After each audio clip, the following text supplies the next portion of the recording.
श्री गणेशाय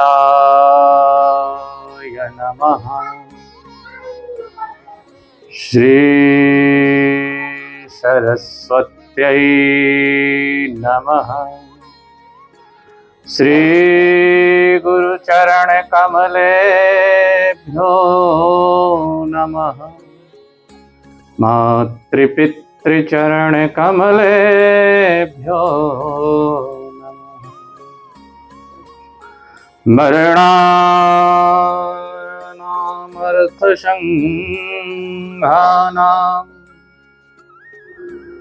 रसानां छन्दसामपि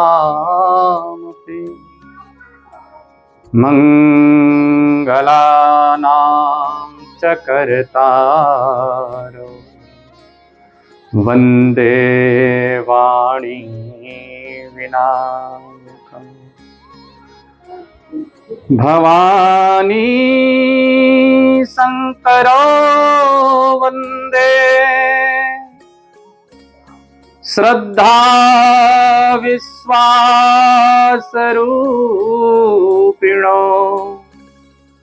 याभ्यां विना न पश्यन्ति सिद्धाः स्वान्तः स्थमीश्वरम्। ध्येयं सदा परिभवग्नमभीष्टदोहम् तीर्थास्पदं शिवविरञ्चिनुतं शरण्यम्। भृत्यार्तिहं प्रणतपालभवाब्धिपोतम् वन्दे महापुरुषते चरणारविन्दम्। नारायणं नमस्कृत्य नरं चैव नरोत्तमं देवीं सरस्वतीं व्यासं ततो जयमुदीरये। भक्तिभक्त भगवन्त गुरु चतुरनाम वपुएक इनके पद बंदन किए तो नाशत विघ्न यने तो नाशत विघ्न यने। हरिः शरणं हरिः शरणं हरिः शरणं। बोलिए भक्तवत्सल भगवान की जय। श्री शाम्ब सदा शिवाय नमः। मन कामेश्वराय नमः। अनंत कोटि ब्रह्मांड नायक देवाधिदेव महादेव और जगत जननी माँ भवानी शारदा के असीम अनुकंपा से आज हम सब इस पवित्र पावन मास में आज के आधुनिक इस पद्धति के माध्यम से भगवान के परम पावन गूढ़ चरित्रों का अगाध सागर श्री शिव महापुराण को सुनने का अवसर का लाभ प्राप्त कर रहे हैं। यह लाभ भगवान की कृपा से ही संभव है। बिना उनकी कृपा के यह संभव नहीं हो सकता। महीनों में सावन का महीना साक्षात महादेव का हृदय है और इस मास में शिव चर्चा करना हम सब का परम सौभाग्य है। शिव चर्चा कर रहे हैं, सुन रहे हैं, ये भगवान शिव की ही मर्जी है और यह दास इस सेवा को पूर्ण कर सके, इसलिए आप सभी शिव भक्तों का आशीर्वाद चाहता है। और यह दास सबको सादर प्रणाम करता है, सभी अपने श्रोता भक्तों को जो भगवान शिव का चरित्र सुन रहे हैं, भगवान शिव के गूढ़ रहस्यों को जान रहे हैं। बोलिए भक्तवत्सल भगवान की जय। हम सब इस कथा यात्रा के प्रसंग में धीरे धीरे आगे बढ़ रहे हैं और अभी तक हम सब ने भगवान शिव की पूजा के विधान को सुना, उत्तम विधान को सुना और सर्वोत्तम विधान को सुना। इस प्रकार से आगे बढ़ते हुए हम सब ने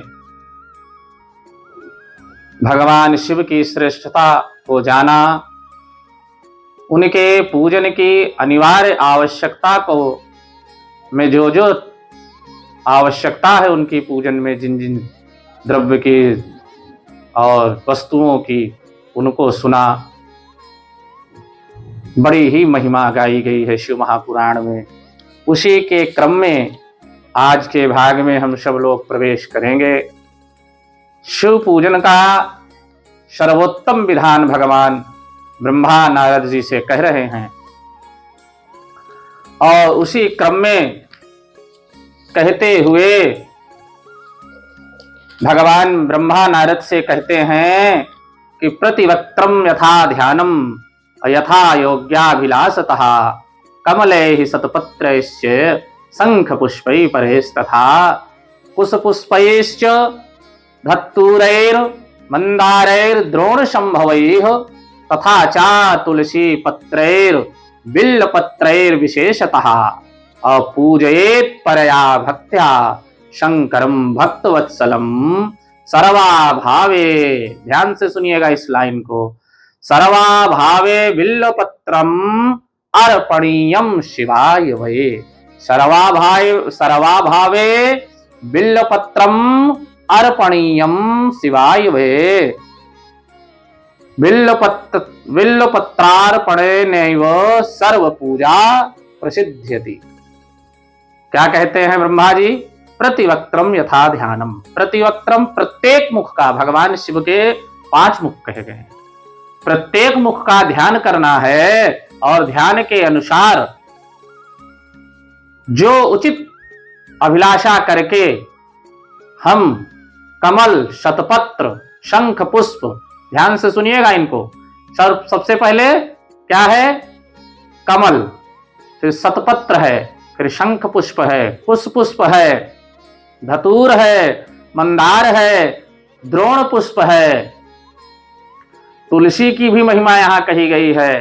तथा अंत में क्या कहते हैं ब्रह्मा जी कि बिल्व पत्र के द्वारा पराभक्ति के साथ भक्त वत्सल भगवान शंकर की विशेष पूजा करें। आखिरी में कहते हैं पूजयेत् परया भक्त्या शंकरम भक्तवत्सलम सर्वा भावे बिल्वपत्रम अर्पणीयम शिवाय वै। अन्य सब वस्तुओं का यदि अभाव हो जाए, यदि सर्वाभाव हो जाए, सब कुछ का अभाव हो जाए, कुछ ना मिल रहा हो, ना कमल मिल रहा हो, ना धतूर मिल रहा हो, ना कहने का मतलब है ना शतपत्र मिल रहा हो, ना पुष्प मिल रहा हो, ना मंदार मिल रहा हो, कुछ भी ना मिल रहा हो, पत्र पुष्प, लेकिन यदि बिल्व पत्र है तो भैया उसे अवश्य अर्पित करें। बिल्व पत्र लास्ट में कहते हैं बिल्व पत्रार्पणेनैव सर्व पूजा प्रसिद्ध्यति। बिल्व पत्र समर्पित होने से ही शिव की पूजा सफल होती है। बोलिए भक्तवत्सल भगवान की जय। इस प्रकार से ब्रह्मा जी पूजन का उत्तम विधान बता रहे हैं। हम सब लोगों ने मुख्य मुख्य बातों को श्रवण कर रहे हैं, सुन रहे हैं। के क्रम में बता रहे हैं ब्रह्मा जी कि जौ के द्वारा की गई पूजा से स्वर्ग का सुख शिव देते हैं और गेहूं की 1 लाख गेहूं के 1,00,000 दाने अर्पण करने से समस्त विधान और सिद्धियां प्राप्त होती हैं। और साथ में मूंग के दाने यदि 1,00,000 दाने चढ़ाए जाएं तो समस्त दोषों का निवारण होता है। और 11 ब्राह्मणों को उसके साथ भोजन कराएं। इसी क्रम में लिखते हैं कि अरहर की पत्तियों से शिव जी का जो श्रृंगार करता है उसको जीवन में समस्त श्रृंगार प्राप्त होते हैं। उसी क्रम में आगे चल कर के कहते हैं चमेली के फूलों का मान 1,00,000 होता है और उस जूही के फूलों का मान है और उसका आधा राई के फूलों का मान है। कनेर के पुष्पों का मान तिल के पुष्पों के मान का तिगुना कहा गया है। इस प्रकार से पुष्पों की महिमा बताते बताते ब्रह्मा जी ने जलधारा के बारे में कहा है। बोलिए भक्तवत्सल भगवान की जय। कहते हैं कि जलधारा पूजा के महान फल को कह रहा हूं, जिसके श्रवण मात्र से ही मनुष्यों का कल्याण हो जाता है। जलधारा प्रिय शिव, जलधारा शिव को अत्यंत प्रिय है।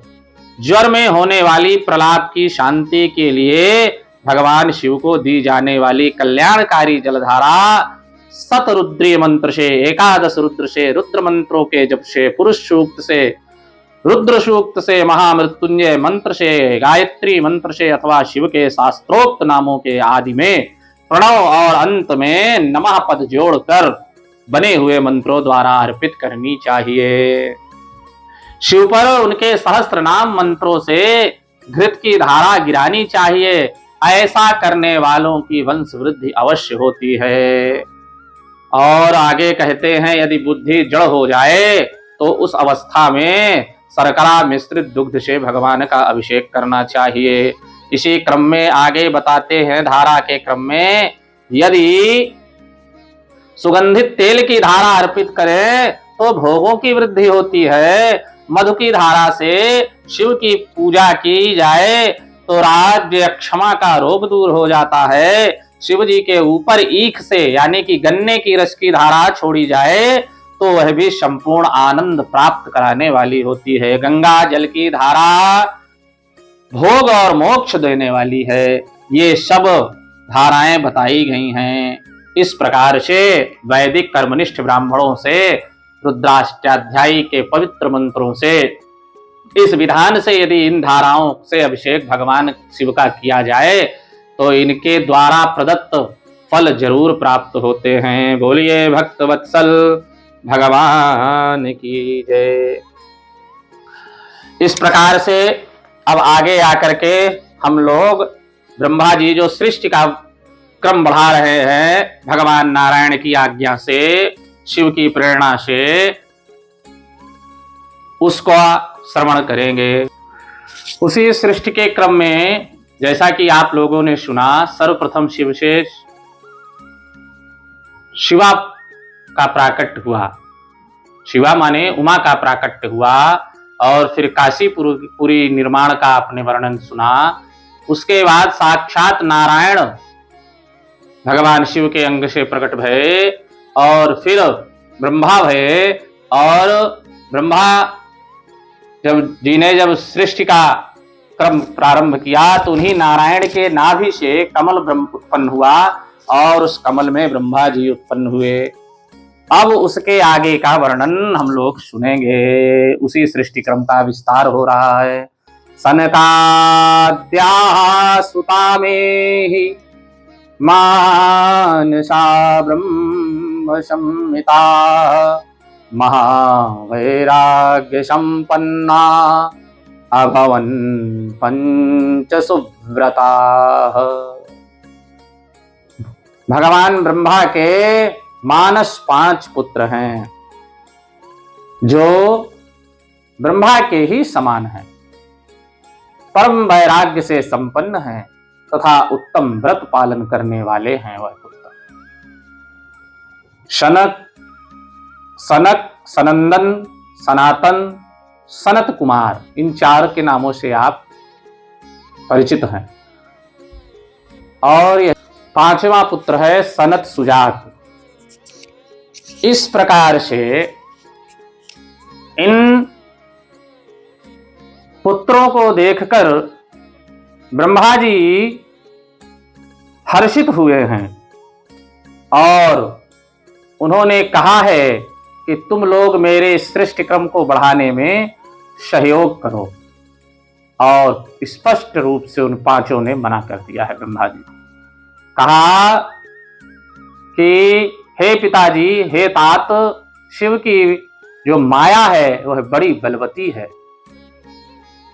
हम लोग तो केवल भजन करेंगे और अपना संपूर्ण जीवन भजन में लगाएंगे। इस विवाह आदि की खींचातान में हम पड़ने वाले नहीं हैं और जीवन पर्यंत हम सब भगवान का भजन ही करना चाहते हैं। अब ब्रह्मा जी इस बात को सुनकर रुष्ट हो गए और उन्होंने कहा कि यदि ऐसा कह रहे हो तो जाओ, तुम सदा 5 वर्ष की ही अवस्था के रहोगे, यह मैं तुम्हें शाप देता हूं। अब वह पांचों और प्रसन्न हो गए, कहे हे पिताजी, हे तात, यह शाप आपका हमारे लिए आशीर्वाद है, क्योंकि बालक को तो माया कोई सता नहीं सकती। यदि हम 5 वर्ष के सदा बालक ही रहेंगे, इसी अवस्था में रहेंगे, तो हम पर माया का प्रभाव नहीं पड़ेगा। आपने तो हमें माया से मुक्त होने का आशीर्वाद दे दिया है। अब इस प्रकार से वह महातपस्वी महापुरुष सदा इसी अवस्था को प्राप्त रहते हैं और भगवान का नित निरंतर कीर्तन भजन आदि करते रहते हैं। उन्हीं की ही चर्चा में अनवरत लगे रहते हैं। उसके सिवा और भगवान नारायण के सिवा, भगवान शिव के सिवा, उस परब्रह्म परमात्मा के चिंतन के अलावा उनका कोई चिंतन नहीं है। बोलिए सनत कुमार भगवान की जय। इसलिए उसी तरह हे नारद, उसी समय मुझे क्रोध आया और मोह से विह्वल मेरे नेत्र से क्रोधवश आंसू की बूंदें गिरने लगी और दोनों भौहों और नासिका के मध्य भाग से अपना ही अवमुक्त नामक स्थान है, महेश्वर की 3 मूर्तियों में अन्यतम पूर्णांश सर्वेश्वर एवं दया सागर भगवान शिव अर्धनारीश्वर रूप में प्रकट हुए, जो जन्म से रहित तेज की राशि, सर्वज्ञ तथा सर्वकर्ता हैं। बोलिए भक्तवत्सल भगवान की जय। उसी क्रम में आगे बढ़ते हुए नारद से ब्रह्मा जी कहते हैं, हे मुने, अंतर्यामी भगवान शंकर की प्रेरणा से मैंने अपने शरीर को 2 भागों में विभक्त कर दिया, 2 रूप वाला हो गया मैं। हे नारद, आधे शरीर से मैं स्त्री हो गया और आधे से पुरुष हो गया। उस पुरुष ने उस स्त्री के गर्भ से सर्व साधन समर्थ उत्तम जोड़े को उत्पन्न किया। उस जोड़े में जो पुरुष था वही स्वयंभू मनु के नाम से प्रसिद्ध हुए हैं और जो स्त्री हुई थी वह शतरूपा नाम से प्रसिद्ध हुई। वह योगिनी और तपस्विनी नारी थी। हे तात, मनु ने वैवाहिक विधि से अत्यंत सुंदरी शतरूपा का पाणिग्रहण किया और ब्रह्मा ने ये आदेश किया उस जोड़े को, स्वयंभू मनु और शतरूपा को, जाओ अब आप मैथुन सृष्टि उत्पन्न करो और मैथुन सृष्टि से ही यह संसार भरेगा। इसलिए हम तुम्हें आज्ञा देते हैं स्वयंभू, आप जाकर के हे मनु मैथुन सृष्टि का कार्य प्रारंभ करो।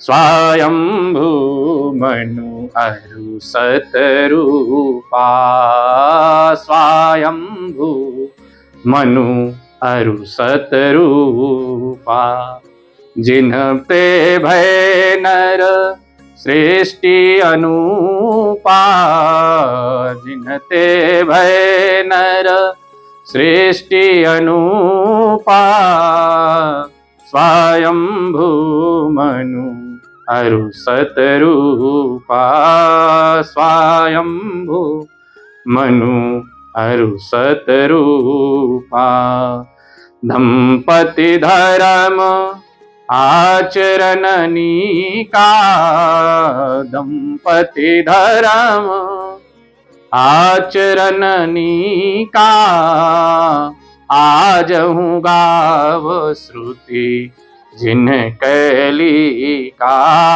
आज हूँ गाव श्रुति जिन कैली का। उत्तम दंपति धर्म का निर्वहन किया है स्वयंभू मनु और शतरूपा ने। और हम सब मानव क्यों कहलाए, इसका आज रहस्य जान लीजिए।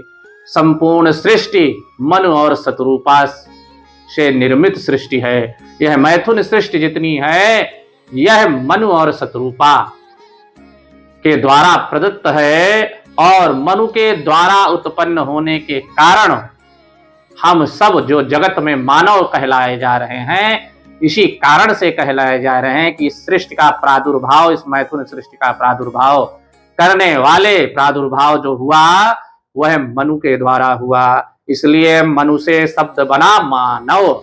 आज मानव शब्द की उत्पत्ति जान लीजिए कि हम सब मानव क्यों कहे जाते हैं, क्योंकि मनु से जो उत्पन्न हो उसे मानव कहते हैं। इसलिए संपूर्ण चराचर जगत में यह जो मनुष्य और मानव के नाम से लोग विचरण कर रहे हैं, ये सब मनु की ही संतान हैं।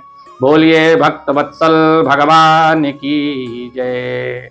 स्पष्ट रूप से यह महापुराण घोषणा करता है कि मानव शब्द जो हमको सबको प्राप्त है, ये मनु से ही आया है और बाहर से कहीं से नहीं आया। बोलिए भक्त वत्सल भगवान की जय। मनु और शतरूपा ने सुंदर दाम्पत्य जीवन को प्रस्तुत किया है मानव जीवन के कल्याण के लिए। और उस क्रम में आगे मैथुन जनित सृष्टि उत्पन्न हुई है। शतरूपा से प्रियव्रत और उत्तानपाद नामक 2 पुत्र भये हैं और 3 पुत्रियां हुई हैं, आकूति, देवहूति और प्रसूति। कुल 5 संतानें मनु शतरूपा से हुई हैं, 2 पुत्र और 3 कन्याएं। मनु ने आकूति का विवाह प्रजापति रुचि के साथ किया। मझली पुत्री देवहूति कर्दम को ब्याह दी और उत्तानपाद की सबसे छोटी बहन जो है प्रसूति प्रजापति दक्ष को दे दी। उनमें प्रसूति की संतानों से समस्त चराचर जगत व्याप्त है। रुचि के द्वारा आकूति के गर्भ से यज्ञ और दक्षिणा नामक स्त्री पुरुष का जोड़ा उत्पन्न हुआ। यज्ञ से दक्षिणा के गर्भ से 12 पुत्र हुए। बोलिए भक्त वत्सल भगवान की जय। देवहूति और करदम से कपिल मुनि भगवान का प्रादुर्भाव हुआ। बोलिए कपिल मुनि भगवान की जय। और इस प्रकार से कल्प भेद के तहत दक्ष से जो प्रसूति थी, जो दक्ष को दे दी गई थी, उनसे 60 कन्याएं हुई हैं। और उन्हीं 60 कन्याओं के क्रम में इन्हीं की पुत्री है, वह साक्षात सती हैं। उन्हीं कन्याओं में से एक कौन है? सती जी हैं, जिनकी कथा हम सब लोग आगे बड़े विस्तार से सुनेंगे। और इसके पूर्व, सती चरित्र से पूर्व, नारद जी ने ब्रह्मा जी से पूछा है, कदा गतो हि कैलासम शंकरो भक्तवत्सलः क्व वा सखित्वं तस्यासीत् कुबेरेण महात्मना किं चकार हरस्तत्र परिपूर्णः शिवाकृतिः एतत् सर्वं समाचक्ष्व परम कौतूहलम मम। भक्तवत्सल भगवान शंकर कैलाश पर्वत पर कब विराजित भये और महात्मा कुबेर के साथ उनकी मित्रता कैसे हुई? भगवान शंकर और कुबेर की मित्रता कैसे हुई? कुबेर कौन थे? किस प्रकार से शिव का संबंध कुबेर से हुआ है? यह सब हम सुनना चाहते हैं। इस प्रकार से आज इस भाग को हम सब लोग यहीं पर विश्राम देंगे और आगे जो नारद जी ने ब्रह्मा जी से पूछा है कुबेर के विषय में, उसको विस्तृत विस्तार से सुनेंगे और यह जानेंगे कि कैसे एक सामान्य बालक कुबेर बन जाता है। इस कथा को आप लोग अवश्य सुने, बड़ी ही प्रेरणादायक कथा है। और यह कथा कुबेर और शिव की मित्रता की सुनने का इस श्रावण मास में बड़ा ही महात्म कहा गया है शिव महापुराण में। इसलिए इस कथा को अगले आने वाले वीडियो में अवश्य सुने और दूसरों को भी सुनवाएं। आपका यह पुण्य अवश्य ही फलित होगा। भगवान की कथा, भगवान के चरित्रों का गुणगान जन जन तक पहुंचाने का एक शाश्वत फल मिलता है उससे, और अनंत गुना फल प्राप्त होता है। और इस युग में, इस समय इतना परम सरल सुलभ साधन यदि उपलब्ध हो कि एक क्लिक मात्र से, एक बटन छूने मात्र से, एक टच से, आपके करने से, मोबाइल के एक टच दबाने मात्र से प्रत्येक व्यक्ति तक यह अमृत पहुंच सकता है, तो इसमें किस बात की कंजूसी है? न कोई दक्षिणा है, न कोई सामग्री है, और भगवान की पूजा हो जाती है इसी बहाने। इसलिए भक्तों, हे सनातनियों, यह पुण्य कार्य आप अवश्य करें और अपने जीवन को पवित्र करें और इस कथा को जन जन तक पहुंचाने का कार्य अवश्य करें। और इस दास को हर हर महादेव कह के कमेंट में सूचित करें, आभाषित करें, जिससे कि इस दास का भी मनोबल बढ़े। बोलिए भक्तवत्सल भगवान की जय। नमः पार्वती पतये हर हर महादेव।